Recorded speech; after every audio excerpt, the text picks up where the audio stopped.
आपण मागच्या काळामध्ये हा निर्णय घेतला की सरपंचांच्या थेट निवडणुका करायच्या आणि लोकनियुक्त सरपंचांनी त्या गावाला नेतृत्व दिलं पाहिजे.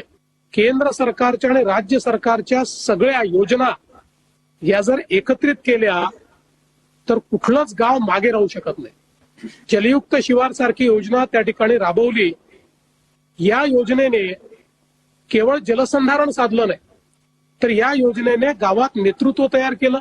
सरकारच्या योजना वाऱ्यासारख्या आहेत ज्या खूप उपलब्ध आहेत, पण जोपर्यंत सरपंच रूपी आपला जो त्या ठिकाणी पंप आहे हा पंप त्या सगळ्या योजना आपल्या गावाच्या ट्यूबमध्ये भरत नाही तोपर्यंत गावामध्ये परिवर्तन होऊ शकत नाही.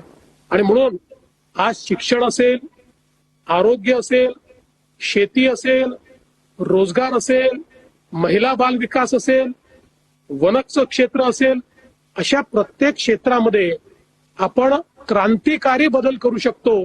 इतक्या मोठ्या प्रमाणात योजना उपलब्ध आहेत.